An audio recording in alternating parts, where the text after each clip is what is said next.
자, 일어나십시오.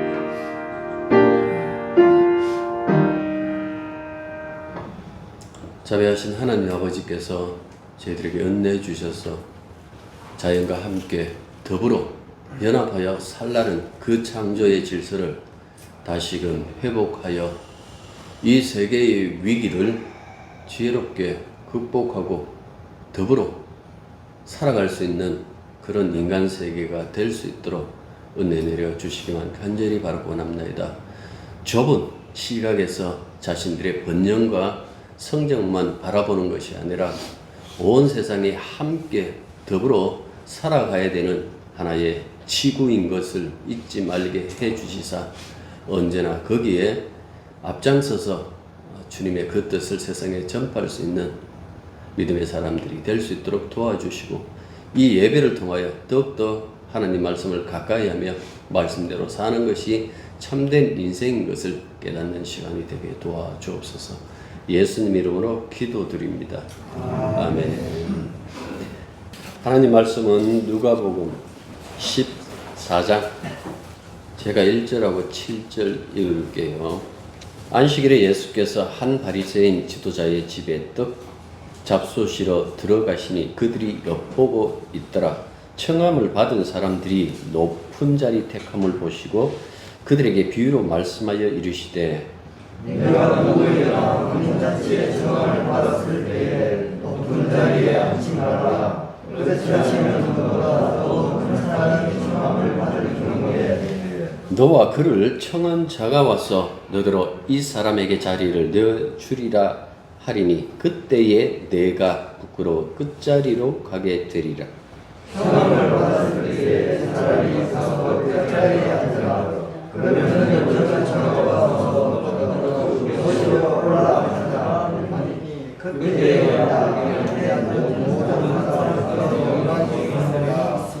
무릇 자기를 높이는 자는 낮아지고 자기를 낮추는 자는 높아지리라. 또 자기를 전하는 자에게 내가 정신이나 정신이나 그것은 무엇이나 형제나 친척이나 우와 이웃을 청하지 말라. 두렵건대 그 사람들이 너를 보고 좋아하여 내게 갚음이 될까 하라. 잔치를 베풀거든 차라리 가난한 자들과 몸 불편한 자들과 저는 자들과 맹인을 청하라. 그리하면 그들이 갚을 것이 없으므로 내게 모이리니 너희는 너희들의 오하시에 내가 갚음을 받았습니다 하셨느니라. 아멘. 하나님의 아들이신 예수님에 대한 평판이 어땠을까요? 당시 사람들 가운데서 사회적 지위가 높으면 높을수록 예수님에 대한 그 평판이 나빴습니다. 누가복음 7장 주님이 직접 밝힌 바에 따르면 그들이 주님을 어떻게 평가했는가 하니까 먹기를 탐하고 포도주를 즐기는 사람. 좀 과장된 표현으로 한다라면 예수는 먹보다 예수는 술꾼이다 라고 했다라는 그 말씀입니다. 주님이 부하든 가난하든 사람들을 편견 없이 대하면서 그들과 함께 마셨던 것은 그냥 그 식탁이 좋아서 그런 것이 아니라 일상을 통해서 사람들에게 하나님 나라를 전파하기 위하여 그 자리에 들어가신다라는 그 말씀입니다. 우리가 읽은 14장도 한 바리새인이 연 이 잔치에 초대되어서 들어간 식탁에서 결국 이 14장을 읽어보시면요. 천국 혼인잔치에 관한 이야기로 확대해갖고 하나님 나라가 어떠한가라는 그 부분을 전파하기 때문에 그렇다라는 그 말씀입니다. 자, 바리새인이 그 연회에 초대되어 온 사람들이 서로 윗자리에 앉으려고 한 것이 예수님의 눈에 보였어요. 여기서 윗자리라, 높은 자리 혹은 윗자리라는 것은 잔치를 주재하는 주인과 가까운 자리라고 이렇게 생각하시면 되는 거예요. 그들이 스스로 자기를 높이고 스스로 나는 이 자리에 앉을 만한 가치가 있다라고 그렇게 여겼는지, 그렇게 서로 윗자리에 앉으려고 은밀하게 다투고 있는 그 모습을 보여준 거예요. 그들의 행동을 보고 계시던 주님께서 이렇게 조언하셨죠. 잔치에 초대받아 가게 될 때에 스스로 높은 자리에 가서 앉지 말라. 만약 너보다 더 높은 사람이 오면 결국 그 자리를 내어주는데 그 일이 부끄러워서 너 결국 끝자리로 가서 앉게 된다라는 그 이야기를 하고 있죠. 그리고 하시는 말씀이 청함을 받거든 차라리 끝자리로 가서 앉아라. 그러면 주인이 와서 끝자리에 앉은 너를 윗자리로 올려줄 것이고 그것이야말로 사람들 앞에 명예로운 일이 아니냐라고 그렇게 말씀하셨어요. 예수님의 이 말씀은 지혜로운 처세술처럼 들려요. 이스라엘 고대 자문에 이 유사한 그 말씀이 기록되어져 있거든요. 왕 앞에서 스스로 높지 말며 높은 사람의 자리에 끼어들지 말아라. 너의 눈앞에 있는 높은 관리들 앞에서 저리로 내려가라 라는 말을 듣는 것보다 이리로 올라오라 하는 말을 듣는 것이 더 낫기 때문이다 라는 이 말씀이 있거든요. 그러니까 유사하죠. 여러분들 예수님이 이 잠언의 말씀을 아시고 인용하셨는지에 대해서는 이 누가가 정확하게 얘기를 하고 있질 않아요. 그런데도 불구하고 우리가 이걸 보면서 겸손하라는 말씀이다. 그래, 사람들 다 잘난 척 하는데 예수 믿는 사람이라도 겸손히 자기를 낮추면서 살아야 되지 않을까라고 그렇게 생각해요. 일정 부분 그렇게 이해하셔도 됩니다. 사실 한국교회만큼 스스로 자기를 높이는 그런 교인들이 어디 있던가요? 이걸 그냥 하나의 교훈으로 받아가지고 훈계로 받아가지고 자기를 정말 낮추는 그 모습으로 교인들이 다 그렇게 살아갔다면 아마 한국 사회의 모습이 지금보다는 덜 삭막했지 않을까. 근데 삶에서 실제적으로 낮은 자리에 앉는다라는 것이 쉬운 일이 아니에요. 우리의 일상이 뭡니까? 다들 높은 자리에 앉으려고 그래요. 다들 앞자리에 앉으려고 그래요. 그게 일상이에요. 내가 누구보다도 못하다라는 그 소리를 들으면 굉장히 자존심 상해요. 그렇지 않던가요? 스스로는 아이고 제가 뭐 아는 거 있습니까? 라고 하지만은 막상 그 일을 타인의 어떤 음성을 통해서 내 귀에 들어올 때는 그걸 견디질 못하는 거예요. 누가 참 잘하더라 하면 그래 그 사람 참 잘해 라고 하지만은 그 마음속에는 뭡니까? 약간 시기도 있고 질투도 있는 거예요. 왜? 나도 하면 그 사람보다 더 잘하면 더 잘하지 못하지는 않는다고 생각하면서 섭섭해한다라는 그 말씀입니다. 동물의 세계를 보시면 나약한 것은 도태예요. 그거는 자기가 낳은 새끼라도 나약한 것은 그 어미가 포위를 한다고요. 인간은 다르잖아요. 인간은 나약한 것을 보호하고 그렇게 함께 더불어 살아가기 때문에 인간인데, 그런데 실제적인 인간의 그 삶의 모습을 보면 타인의 약점을 발견하면 이 하이에나처럼 집요하게 한 군데만, 하이에나가 보면 이 학문이나 순놈 같으면 순놈의 그 성격에 대해서 끊임없이 구걸을 해요. 그 물어가지고 결국은 무너지게 한다라는 그 말씀. 그것처럼 어떻게 보면 이 사회도 역시 타인의 약점을 발견하면 그렇게 집요하게 공격하고 있는 것은 아닌가. 우리 정치권의 지금 이야기가 굉장히 재밌잖아요. 한시도 가만히 있는 적이 없어요. 이런 이야기 속에서 여러분들 보십시오. 서로 상대 정당에 대한 어떤 그 존중심, 함께 정치하면서 우리나라를 발전해보자라는 그런 이야기가 있나요? 없어요. 가끔씩 둘이 여야 의원 놔두고 서로 이제 칭찬해주라 하면 칭찬을 해주는데 그 칭찬에 진정한 마음이 안 들었어요. 진심이 없어요. 그러니까 입에 발린 소리만 하는 거예요. 이 사람은 이래지. 실질적으로 보면 돌았으면 어떻게 합니까? 싸우죠. 근데 그런 이 어떤 습관들, 습성들에 대해서 여러분들 생각해 보십시오. 그게 인간들이 가지고 있는 보편적이라는 그 생각은 안 해보셨나요? 300이라는 그 영화에 보면 페르시아의 크세스 1세, 성경에는 에스더의 남편으로 나온 아수에로 그 이름으로 나오죠. 그 사람이 했던 그 대사 중에서 유명한 말이 하나 있어. 나는 관대하다. 근데 관대하다라는 것이 뭡니까?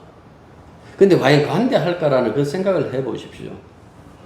그 왕의 관담이라는 것은 자기의 권력에 굴복했을 경우에, 보복했을 경우에, 포복했을 경우에, 그 경우에 관대하게 손을 내밀지만은 그렇지 않으면 잔혹하게 학살해요.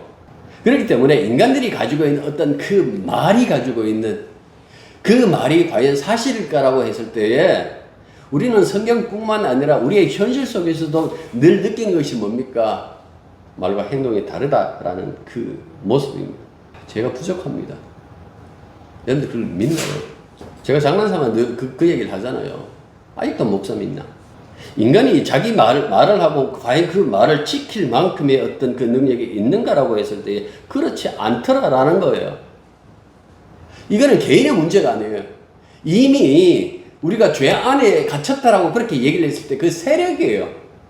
그는 보이지 않는 어떤 그 세력으로 인하여 인간은 결국 그 세력에 종속당할 수밖에 없는, 무너질 수밖에 없는, 아무리 선한 뜻을 가지고 있다 할지라도 결국은 죄밖에 지을 수밖에 없었다라고 했던 로마서 7장의 바울의 고백처럼 어떻게 보면 인간은 어떤 그 모습 속에 그런 어떤 원리 속에 살아가고 있다라는 그 말씀입니다. 겉과 속이 아무런 차이가 없는 겸손한 사람들이 있던가요? 가끔씩 신앙인들 가운데서 그렇게 정말 가뭄에 콩나듯이 그렇게 보여주는 사람이 있기도 있습니다만은 대부분 사람들은 뭡니까? 자기 자신의 그 지식으로 잠시 겸손의 문의를 만들 뿐이에요. 1절 보십시오. 예수님이 안식일에 바리새인 중에서 지도자급에 속하는 사람들 집에 식사 초대 받아 들어가셨어요. 근데 거기 모인 사람들이 다 예수를 주목하고 지켜보았어요. 엿보고 있더라라는 것은 숨어서 보는 것이 아니라 그 예수가 들어오는 것을 그냥 앞에서 이렇게 보면서 경계심이랄까 그런 어떤 의미가 담겨져 있다고 그렇게 보시면 되겠죠. 예수에 대한 기대가 있었을까요? 아니요. 예수에 대한 어떤 불평, 이 사람에 대한 어떤 부정적인 것만 가득했다라는 그 말씀입니다. 여기에 있는 바리새인 혹은 그 뒤에 나오는 율법 교사들, 이런 사람들, 서기관들이 이렇게 초대받아 왔잖아요. 이 사람들이 예수님에 대한 어떤 그 인식이 좋았다면 십자가에 못 박지 않았을 거예요. 어떻게 하면 예수를 죽일까라는 어떤 그 생각에서 말하지 않고 있지만은 그 싸늘한 그 눈길로 지금 예수를 바라보고 있는 그 모습을 보여줘요. 그리고 생각하겠죠. 또 오늘 이 자리에서 엉뚱한 짓은 하지 않을까. 주님은 아마 그들의 마음을 헤아렸을 거예요. 2절 보시면 주의 앞에 수정병 든 한 사람이 있는지라라고 이렇게 얘기를 우리 읽지 않았지만 그 몸이 붓는 병. 그러니까 묻습니다. 안식일에 병 고쳐주는 것이 합당하냐라고 물어요. 대답 안 했어요. 왜 대답 안 했을까?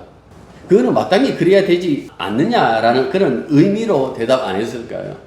아마 니까짓기 감히 우리들한테 가르치려고 하느냐라는 그런 어떤 생각도 가지고 있지 않았을까요? 아무 대답 안 하니까 예수께서 그 병자를 고쳐주셨습니다. 그리고 이렇게 말하죠. 율법 학자들과 바리새인들 향해서 누가 그 아들, 다른 사본에는 나귀라고 되어 있어요. 나귀든 아들이든 아무튼 소가, 그리고 소가 우물에 빠지면 안식이라도 끌어내지 않겠느냐라고 이렇게 말을 했어요. 여전히 이들은 대꾸하지 않습니다. 대꾸할 필요를 느끼지 못한다고 생각했을까요? 이 에피소드가 1절과 7절 사이에 끼어든 것은 형식보다도 정말 율법을 지킨다는 것, 안식일을 지킨다는 것이 무엇이냐, 그 형식이 중요하지 않다라는 이야기예요. 진정한 안식이라는 것은 그 안식일을 말씀하신 그분의 그 마음이 사회 속에서 펼쳐지는 것, 그분의 마음을 너희들이 닮아가지고 진정한 내 이웃을 내 몸같이 사랑하라는 그 하나님이 요구하신 그 인간성이 되는 것이 진정한 안식일에도 불구하고 뭡니까? 이 사람들은 그냥 자기에게 손에 될 만한 것에 대해서는 그걸 어겨요. 아이고 우리 집 재산 날아간다. 저거 건지자. 그때는 되게 유연해요. 생명인데 생명이라도 안식이라도 생명을 구해야지. 그 자기 이익과 상관없는 것에 대해서는 굉장히 뭡니까? 완악하게 그렇게 해석을 하죠. 그래서 예수께서는 끊임없이 그러잖아요. 회초나 무덤이라 하는 것은 형식만 있고 사랑은 없다. 진짜 율법이 요구하는 것이 너희들 속에 없다라는 어떤 그런 측면에서 늘 이런 말씀과 이런 사건을 일으키신다라는 그 말씀입니다. 자기 자식이나 자기 재물은 귀한 줄 알면서도 이웃의 아픔을 외면하는 그들의 태도, 그걸 문제 삼은 거예요. 오늘 여러분들 우리가 읽었던 이 본문도 이 태도의 연장이에요. 바리새인들을 중심으로 한 유대 사회에서 어떤 모임에서 서열에 따라 자리를 정해요. 종교적 권위나 연배에 따라서 그 자리를 달려야죠. 이건 뭐 유대 사회만 그런 건 아니잖아요. 그러니까 일반 사회에서 우리나라에서 역시 마찬가지예요. 대통령이 뭔가 이렇게 파티를 연회를 한다라고 하면 이미 그 서열대로 서열 2위, 3위, 4위 하면서 그 자리가 다 배정되어져 있다라는 그 말씀입니다. 사람들은 뭐 우리나라 헌법에도 그 있어요. 평등에 대한 그 이야기가 있다고요. 평등한 적이 있었던가요? 여러분들 그걸 경험하셨나요? 역사적으로 한순간도 그런 적 없어요. 자유평등 가게, 그 프랑스 혁명하면서 그거 3세기, 그 영향, 그 주변의 나라들이 굉장히 많이 봤는데도 불구하고 정말 자유평등 박애가 있던가요? 없어요. 우리의 세계는요, 보이지 않는 위계 질서가 벽처럼, 거미줄처럼 이렇게 쳐져 있어요. 우리도 거기에 대해서 수긍하면서 살아가요. 이등병에서 장군까지 피라미드식으로 위계를 갖춘 군대처럼 사회가 모든 것들이 다 그렇게 흘러가고 있다라는 그 말씀입니다. 제가 군대 생활하고 병장 달았을 때 1호차 무전병이었거든요. 그때 이제 이 단군병으로 서울대 나온 애, 내 군대에서 딱 한 놈, 나는 페민 서울대 애들만 했거든요. 그 서울대 애가 했는데 군사령관이 와서 별 4개예요. 군사령관 오면 2군 단장이 필히 따라오게 돼 있어. 2군 단장 와서 별 3개예요. 군사령관이 뜨니까 그쪽에 별들이 또 떴어요. 그러니까 포병연대, 우리 연대장, 포병 그 여단장 별 1개예요. 왔어요. 그 별이 그 안에 10몇 개가 이렇게 앉아 있으니까 우리 부대 최고 높은 계급이 중령인데 쫄아가지고 이분이 뭔가 이렇게 얘기를 해야 되는데 굉장히 쫄았어요. 근데 쪼는 건 대장뿐만 아니라 이 당번병도 쫄았어요. 그래갖고 우리 벌벌 해갖고 못 들어가겠다는 거예요. 뭔가 차를 갖다 주라고 그 얘기를 들었는데 그래 어쩔 수 없이 저도 쫄았는데 그나마 이제 병장이니까 그 쫄아도 이제 그 인삼차 이렇게 해갖고 들어갔다고요. 들어갔고 이 별 4개 바로 코앞에서 이렇게 딱 앉아가지고 그 거만한 자세 그 앞에 이제 인삼차 하나 놔주고 그 다음에 이 2군 단장 놔주고 그 다음에 참모들 이렇게 놔주고 하는데 별 하나짜리 우리 여단장이 저 구석에 이렇게 있어가지고 차 필요하십니까? 라고 하니까 야 없어 필요 없어 가 군대 사회라는 것이 그만큼 무섭다라는 거. 사회 나오니까 사회는 안 그런 줄 알죠. 똑같아요. 보이지 않는 그 서열. 최근에 우리나라 사람들이 열광한 드라마가 하나 있어요. 이상한 변호사 우영우. 전체적인 두뇌와 자폐 스펙트럼을 동시에 가진 초임 변호사가 대형 로펌에서 어떻게 생존하는지 그 이야기를 다뤄요. 이 동화 같은 이야기예요. 사실은. 대부분의 자폐 스펙트럼은 자기 표현하기도 버거운 사람들이에요. 드라마 주인공 보십시오. 서울대 수석, 로스쿨 수석 한 천재적인 머리를 가지고 자폐 스펙트럼은 있지만은 그런 그 천재성을 가지고 있고 항상 이 드라마 내에 출생의 비밀이 들어가야 돼요. 출생의 비밀. 저 엄마가 누구예요? 법무부 장관 후보까지 추대된 법무법원 태산의 상속력 대표 변호사. 여러분들 이 정도 되니까 그 우영우 어떻게 보면 꿈처럼 생각하는 거예요. 우영우가 가지고 있는 그런 꿈, 어떤 자폐 스펙트럼, 나는 자폐 스펙트럼은 없지만은 나는 저 사람만큼의 어떤 신분을 가지고 있지 않으니까 나도 저런 어떤 주인공이 되었으면 좋겠다라는 어떤 그 생각 앞에 보면 첫 줄문에 해전문에 못 들어가잖아요. 이 사회의 모습을 보여줘요. 그런데 결국은 그 회전문에 들어가고 극복하는 그 모습을 보여주는데 여러분들 회전문이라는 것조차 이해하지 못하는 자폐인들이 굉장히 많아요. 이 현실이에요. 제가 남교에 있을 때 병규라고 제가 걔를 시를 썼는데 그 학교에 실려가지고 그 이름을 안 잊고 있어요. 병규라고.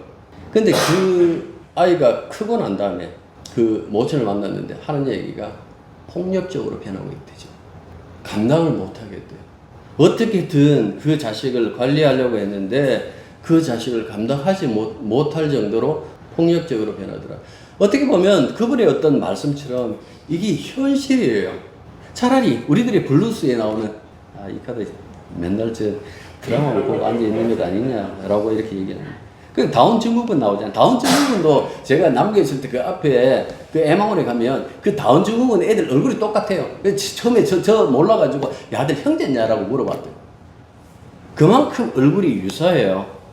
거기다 발달장애 조현병까지 알았던 이 정은의 씨가 출연했잖아요. 오히려 거기가 현실에 좀 가깝지 않는가. 그나마 그렇게 극복하고 어떻게 보면 그분도 운이 좋은 측에 들어가요. 그렇게 후원해 줄 수 있는 부모를 만난다는 것. 대부분에 보면 정말 부모가 가난해가지고 그렇게 자식을 도와주지 못한 그런 부분들이 많거든요. 보이지 않는 거미줄이에요. 이게 하나의 권력이에요. 그런데 늘 낮은 자리에서 어떻게 하면 윗자리로 올라갈 수 있을까라고 생각하는 것이 사람들의 생각이죠. 왜 그럴까? 현대 문명의 병든 탓일까? 과거에는 안 그랬어. 과거에는 아마 병신이 나면 죽였을 거예요. 야곱과 에서 이야기 생각해 보십시오. 태어날 때부터 형의 발꿈치를 쥐고 태어난 그 인간이 어떤 끊임없이 경쟁해야 되고 끊임없이 싸워서 이겨야 되는 어떤 그 모습들을 우리들에게 얘기해 주죠. 요셉과 그 형제들 이야기도 역시 마찬가지. 그 속에서 누가 더 아비의 사랑을 더 차지하는가? 그것 때문에 결국 버림당하지만은 여러분들 버림당하는 그 형제가 버렸던 형제들을 구원한다라는 그 이야기가 여러분들 우리들의 구원 이야기. 이까지 얘기하면 사람들이 이렇게 생각해요. 나 오늘부터 정말 겸손할 거야. 당신 내한테 시비 걸지 마. 나 진짜 겸손할 거야. 옛날 그 겸손을 뜬다고 겸손해지는 것은 아니에요. 지금 모범적인 삶, 세상살이의 어떤 요령을 가르치려고 예수님께서 이 말씀을 하실까? 아니요. 그건 공자가 하는 이야기. 예수님은 그것 때문에 하는 것 아니에요. 사람들을 조금만 더 다듬으면 인간답게 살겠다. 절대로 그렇지 않습니다. 제가 부정적인 이야기만 하는 것이 아니라 진짜 그래요. 배운다고 가르친다고 여러분들 인간들의 그 본성이 변하는가? 변하질 않아요. 원죄는 변하는 것이 아닙니다. 그냥 변하지 않는 채로 있어요. 그 문제 해결은 교육으로 할 수 있는 것이 아니라 예수님의 피, 하나님의 아들이신 예수님이 그 부분을 해결하지 않으면 할 수 없다라고 성경은 우리들에게 말씀해 주고 있죠. 이 사회에서 전략적으로 일부러 늦게 낮은 자리에 그렇게 특히 정치인들 보십시오. 수익이 납득하면 그거 가갖고 엉뚱한 소리 해갖고 사진 찍기 좋게 비왔으면 좋겠다. 여러분들 그게 그 사람의 문제가 아니라 대부분의 그 정치인들이 그런 이유라고 생각하시면 되는 거예요. 그 사람은 입이 방정이어갖고 그 당하지만은 다른 사람들 역시 마찬가지예요. 선거 때만 되면 굉장히 겸손하죠. 대통령 선거 때도 다들 국민 얘기예요.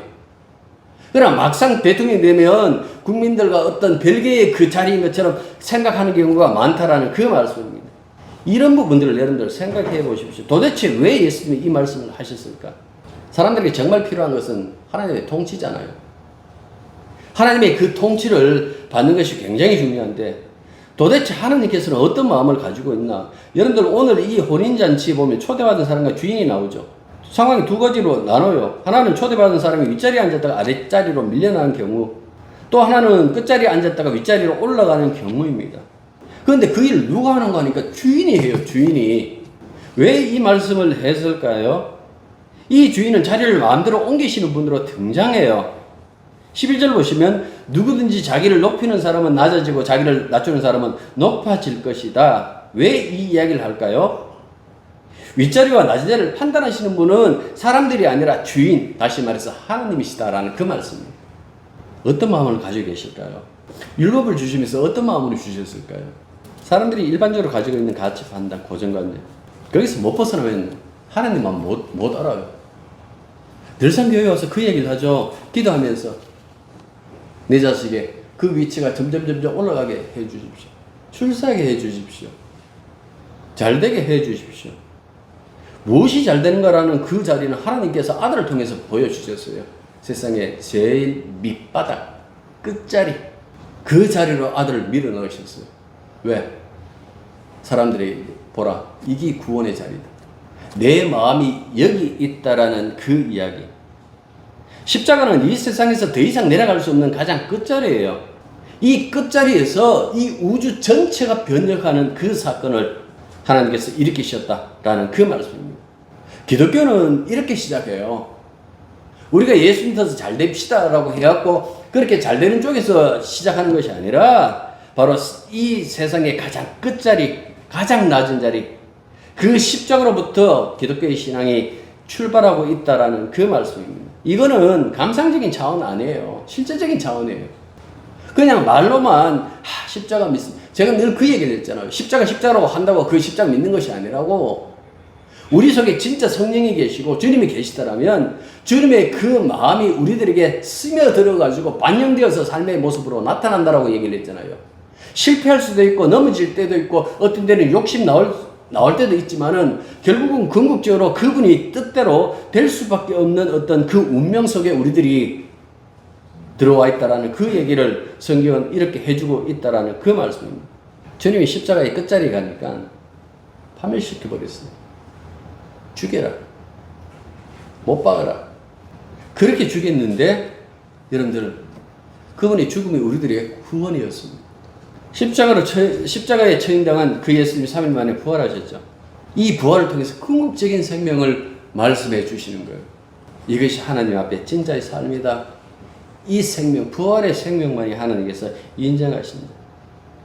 그리고 그분을 당신의 우편에 앉으셨는데 여러분들 십자가는 그러면 세상에서 가장 낮은 자라면 부활은 세상에서 가장 높은 자리입니까? 이제 부활을 돼갖고 그러면 사람들이 그 얘기 많이 해요. 아이, 십자가는 이제 2000년 전이니까 이제는 우리가 부활을 얘기하고 부활의 증인이 돼야 된다. 부활의 증인은 뭡니까?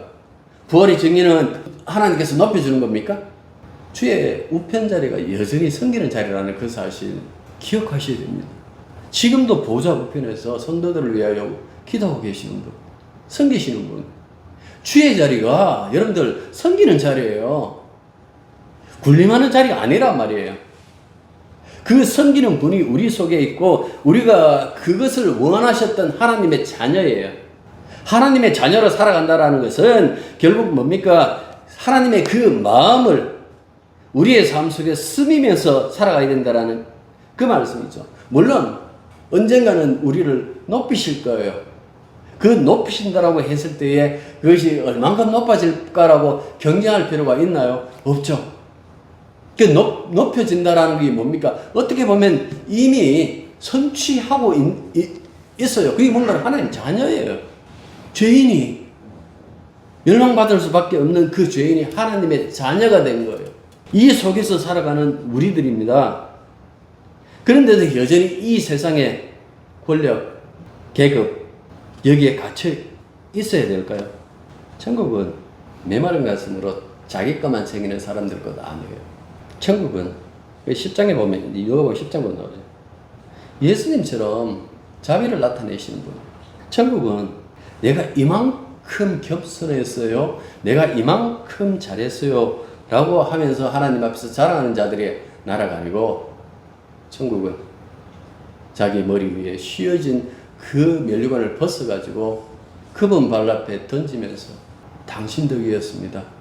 당신이 계시지 않았다면 우리는 이 자리에 들어올 수조차 없습니다. 라고 고백하는 사람들의 나라예요. 그렇기 때문에 이 예수님을 세상에 드러낼 수만 있더라면 우리의 삶이 실패했느냐 성공했느냐라는 것은 상관없어요. 오히려 어떤 때는 실패한 것이 하나님이 주신 복이에요. 왜? 그 실패를 통해서 비로소 뭡니까? 예수님의 역할이 맑게 드러나기 때문에 그런 거예요. 그래서 항상 그 얘기를 했죠. 좋은 게 좋은 게 없고 나쁜 게 다 나쁜 것 없다고. 어떻게든 우리의 삶에서 예수님의 그 역할, 예수님의 마음, 하나님의 그 마음이 맑게 드러나기만 한다면 우리가 이 땅에 살아가는 삶은 잘 사는 삶이고 그 이야기를 지금 해주고 있는 거예요. 억지로 겸손하라, 끝자리 가라라는 것이 아니라 주님이 끝자리에서 어떤 일을 하셨는지 그 주님이 너희들 마음속에 있을 때에 어떻게 너희들에게 열매를 맺히게 될는지 그걸 생각하라고 그렇게 말씀하시는 겁니다. 기도하겠습니다. 세상에서 가장 낮은 끝자리 십자가에서 우리의 구원이 일어났고 온 우주가 변하고 새로운 창조가 시작되었다면 우리의 삶이 어느 자리에 있어야 되는지를 주님 잊지 말게 해주십시오. 남들보다 더 높은 자리가 필요한 것이 아니라 주님과 함께 세상의 끝자리에서는 그 용기, 그 믿음이 필요한 세상을 우리들이 살아가고 있다는 그 사실을 주여 깨닫게 해 주시사 날마다 우리의 욕망이 아니라 주님의 말씀대로 주님의 생각대로 이해하고 굴복할 수 있는 그런 저희들로 삼아 주시옵소서. 예수님 이름으로 기도드립니다.